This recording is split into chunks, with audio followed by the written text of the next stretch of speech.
What is up, guys? Jarv here, back today, jumping into Destiny 2. Today's Friday, which means our friendly neighborhood trash collector Zer is back once again. You'll find him over here on the rig, over in his little cave. With that being said though, let's have a look and see what goodies he's got this week.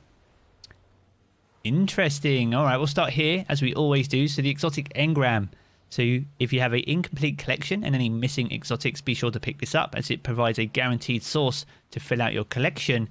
If you have a full collection already though, it can provide a random piece of exotic armor, hopefully with higher stat rolls than you already have. It'll cost you 97 legendary shards, and if you have an exotic cipher, you can also pick up a second one if you have one. Quick skim, so we have a Skyburners Oath as a weapon of the week, a Phileas Spay for you hunters, Eternal Warrior for you titans, and finally, Transverse's Steps for you warlocks. Consumables, if you're new to Destiny, can be found here if you're working on your 5 of Swords, and any outstanding invitations of the 9 can be found here at the bottom. So a quick skim of the Skyburners Oath then. So we have the intrinsic trait Slug Rifle. So this weapon lobs large explosive seeking slugs when you're firing from the hip. And when you're aiming down sights, the slugs travel fast and straight with higher damage and a slower rate of fire. It's an exotic Scout Rifle. It's a 200 RPM, and Scout Rifles need a huge bit of love. They're getting a little bit of love with their aim assist, at least in Beyond Light. Whether that be enough though, time will tell. There is a catalyst for this, and it comes with some pretty swanky ornaments, especially this one. So if you don't have it, it's worth picking up, and hopefully the buff it gets in Beyond Light may be enough. But be sure to let me know your thoughts down in the comment section below. Phileas Spay for you hunters in. So we've got the Solar Affinity, 63 stat, heavily weighted there towards recovery and intellect, which isn't too bad. Armor's perk is Scissor Fingers, and it grants you a second knife per charge. Oh, yeah, 2 knives per charge. So yeah, it does a thing, and it does a thing very well. I don't use these at all actually on my hunter, so be sure to sound off down below of any role or build recommendations in regards to this. It has a really interesting ornament as well, if you like the rattlesnake sticking out of your chest, and that's always cool too. But yeah, I'll probably be picking this one up, as I don't have a good roll on my hunter.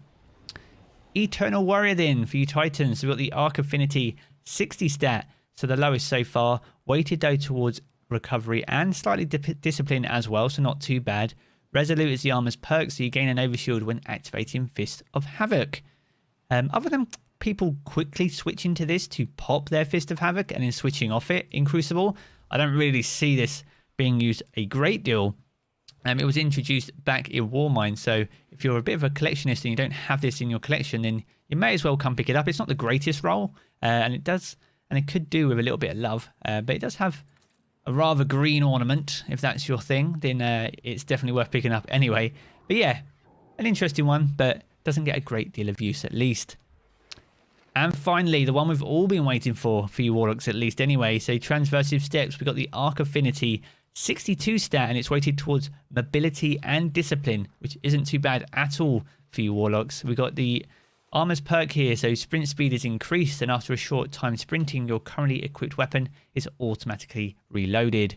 This is a very popular exotic, not just for the boost in your speed, but also the auto reloading of your weapons. Very strong, especially for Crucible. It is very quick to reload those weapons even after a short sprint. So definitely worth picking up, and if you don't have a good roll, this isn't a bad roll. It's definitely a lot better than the collection roll at least.